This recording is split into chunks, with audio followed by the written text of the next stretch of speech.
Everyone is gender fluid these days. Absolutely. And you two will be having a conversation. So it's a slight change of format, but we're going to enjoy it nonetheless. Okay. Thank you. Great. Thanks. So together with Roger, who was just on stage, the three of us will be having a panel this afternoon called Demystifying China's Impact on Tech and Society. So this is a conversation that I hope will whet people's appetite, convince you to go to our discussion. Olinga Ta'eed is director of the non-profit Center for Citizenship, Enterprise, and Governance. This year, he was asked by the Chinese government, the Ministry of Commerce, to join the China E-commerce Blockchain Committee.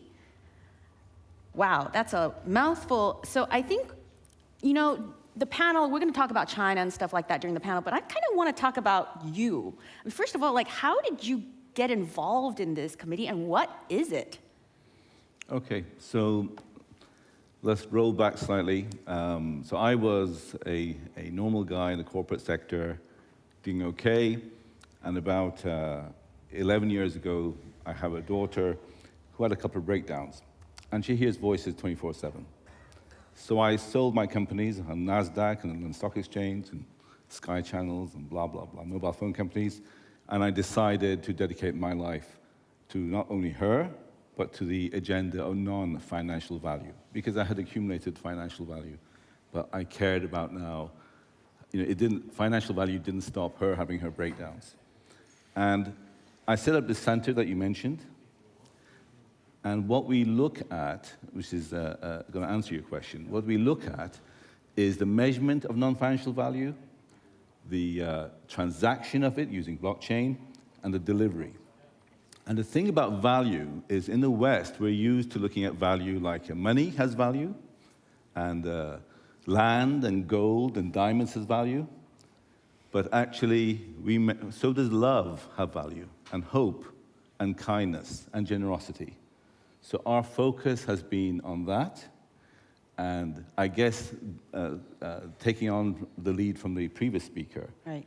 China is more aligned to not only looking at financial value, of course, but actually looking at all these other issues in society, mainly because the population is so large.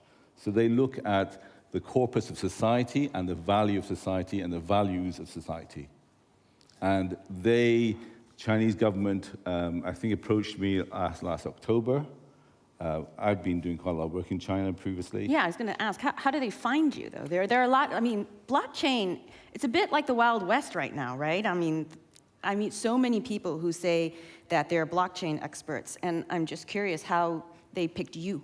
Sure, okay. So there is, if you imagine blockchain, 95% of stuff in blockchain and cryptocurrency are scams, and around 20% of money raised through ICOs have been hacked. So it is a Wild West, as you rightly say.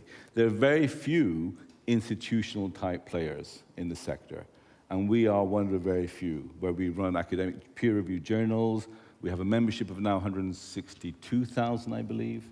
So they were looking for some organizations with credibility across the world in the sector, and I guess someone who is aligned to their values. Right. Okay, which of non-financial value. I mean, I would just say that, though, I mean, China doesn't have a monopoly on values. I mean, governments and societies in different countries all care about love and health and the environment. So what made it different that you're willing to work for China, which is an authoritarian state, as Roger was talking about? It's not a democracy.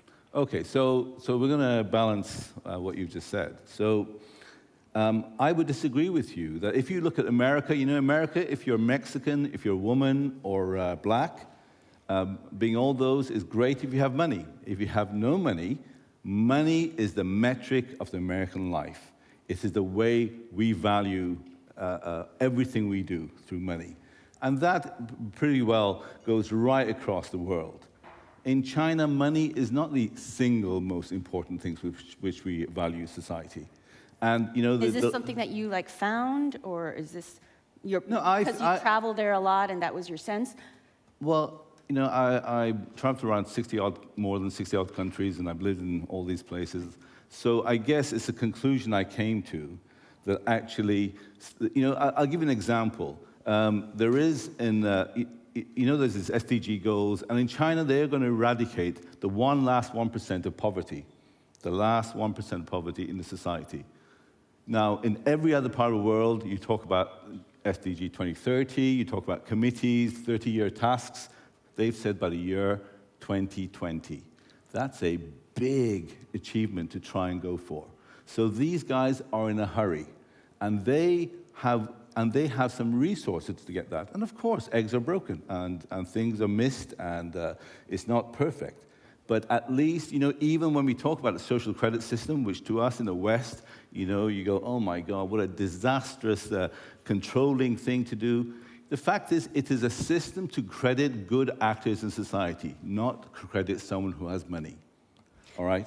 So I guess I differ with you. Yeah, I mean, I just can't help but think that, paper money was actually invented in China. So to tell me that, this is a society that does not care about money as much. No, it cares about money. Is more balance is all I'm like saying. go to the Grand Hyatt in Beijing and have a look at the disparity in income inequality that's actually worse than in the United States. But let's go back to looking at blockchain and this committee. What is it that they're asking you to do, and what do they want to know more about? Okay, so there's three parts to it. There is there is compliance, of course, like all governments, compliance. And if you compare it to the SEC, which does the same kind of function in America. But there's also the growth of the market. So in China, as you have mentioned, about 70% of blockchain and cryptocurrency is in China. It dominates the sector. And so our responsibility is also to grow the sector. Do you mean the sales and trade of it? It means that all the money that goes to the sector, all right? Okay. Everything, like number of patents. There's more patents in China than all the other countries put together. So it's not just money. Okay. So it's about compliance, of course, but it's about growth of the market and development of the market. And if you compare that again to the SEC, who consider any kind of token is a financial token. And any kind of token has got to be shut down or be brought in under the financial mainstreaming of the SEC. That's not the case in our committee responsibility in China, where we have a much broader view of it. And the figure of $102 trillion or 103, it's not current value blockchain, but it's what is perceived to be the new future. And blockchain is 10 times bigger than the internet as a market. So they dominate the market right now, and they're looking to shift the emphasis and power, if you like, from the West Coast, which is dominated by Facebook and Google and internet power, across to China, where they think blockchain will be the new, for the next 20 years at least. So has your committee issued a policy recommendation? I know it's early days. You guys were just set up. And what's an actionable thing you guys have done? Okay. An example, so it gives people a better idea. It's a huge topic, clearly. It is. So before our committee was formed, let me tell you the only rule that came out, which was in 2017, was that anyone working in cryptocurrency, for example, was death or life imprisonment, which feeds very well into the authoritarian state, all right? Which is fairly hefty. However, if I give you now, we have around 650 projects which have been approved in blockchain in China. At our next board meeting in October, we've been told that the president of China will be at the board meeting because they consider, through BRI, the One Belt, One Road initiative, that blockchain, AI, IoT, and other, everything's put in other, actually represents 4 major instruments for them to develop their society. And so, I can tell you a list of, well, I can't tell you, I'm not allowed to tell you all the list of programs, but I can tell you the kind of things, like 5th generation payment systems, okay, like Alipay, but more blockchain-esque. Smart cities. My colleague who's sitting in the audience was sitting, we first met this committee, people in Bangkok in November 2018, And they, at the United Nations, the Chinese brought in 300 delegations, and they kind of interviewed me and all that. And she was sitting with Benson Tam, who's the #1 investor of Alibaba. He made $1 trillion in that investment. And he got up, next to her and said, we will now develop smart cities, and it will be another $1 trillion for me. And not because we like to develop it, it's because we have to develop it. So the movement of China is because they have to develop systems that deal with large populations, move their values and value of their population. And you can only do that right now through technology. And it's interesting that your mention of the word systems is very, it follows Roger's it does. discussion about how the leadership looks at its population as sort of a machine, you have to engineer it. I guess as a reporter who was based there for 5 years and traveled everywhere and filed hundreds of reports, from the ground up, at the end of the day, though, people aren't machines. Right. So what are some of the vulnerabilities that you see with this kind of approach? Yeah, I think your perception is very accurate. So it's he mentioned, I'm an engineer, like the previous guy said, engineering is kind of revered a little bit. I think it's the way the Chinese look at data and personal data. Here in Europe, we think personal data my way, my data my way. It's my data, I'll use it as I want, and then we have this GDPR, which, to be frank, I think has failed because all you do is spend 35 clicks a day on average going, I accept, accept, accept. You don't read those terms and conditions. In America, data doesn't belong to the people, it belongs to the company. I give you this service for free, Gmail for free, WhatsApp for free, I give you these things for free, I own your data, I can use it to sell stuff to you. That's how it works. In China, they believe data belongs to the government. They believe that their job is for the corpus of society.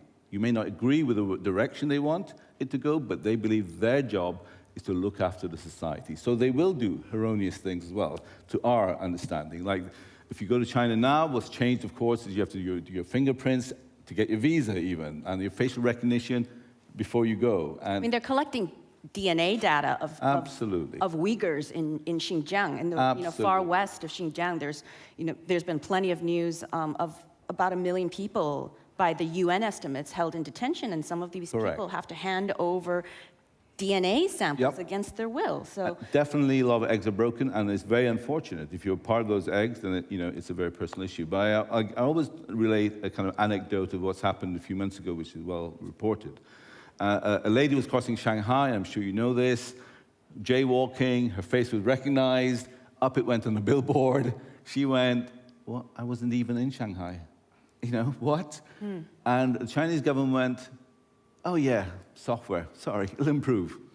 If that was in America, you'd have 3 lawsuits before 5 o'clock, wouldn't you? For your rights have been taken over, and you've taken my name, and you've rubbished it, etc. In China, they go, look, we cannot protect all of society, frankly, and respect every individual right. We will respect the corpus of it, and there are going to be broken areas at the edges. And so it's not perfect. And which society is right now perfect? Yeah, I think I'm trying to push back because I think it'll make the conversation more interesting, frankly. Do it. But eggs broken, right now it's doing good, but when you have a government that's constantly thinking of the collective over the individual, you also have a government that, over the course of its 7 decades of leadership, have caused things like the Cultural Revolution and the Great Leap Forward, where 30 million people died because of a top-down sort of approach. So right now, things are great. You can order that Luckin coffee and stuff like that, but I just wonder, the way the system is set up, and the way they're using blockchain is great for now, and there's obviously scams and corruption that they want to tackle. Sure. But what is the stop, the brake stop that can sort of prevent major disasters from happening when you have this? And you're advising them on trying to facilitate this. Sure. And that is your responsibility as a journalist. And of course, I could say to you, and I understand it because I was being a journalist with CNN and running big chunks of 180 journalists before that. So I understand, where you're coming from, and you know, I know the Chinese government, you've been very open and honest, had expelled you, you know, a few years ago from China, so I understand why your view will be negative. No, that's not the reason that No. colors my view. The fact that I was expelled does not color my view. But I guess the issue is it's an alternative way of running society. I don't think anyone believes it's a perfect way. Ironically, you know, blockchain is considered, there are four kind of actors in blockchain. There is the speculator of currency, there is the do it faster and better, there is the blockchain, the religion, because people believe, you know, bankers will be hanging off nooses one day, you know, and then there's the fourth industrial revolution. They believe this is part of something new. So like the internet, they are using it because they need to move whole parts of large parts of society, both value and values. And absolutely, you know, I'm not being derisory by saying, oh, eggs are broken, tough, all right? I'm just saying to you, you know, that actually I admire that they want to reward good actors in society, which is not something I find in other parts around the world. That's all. And on that note, I hope you guys will join us at 3 p.m. For more on this conversation if you find it interesting. Thank you very much. Thank you.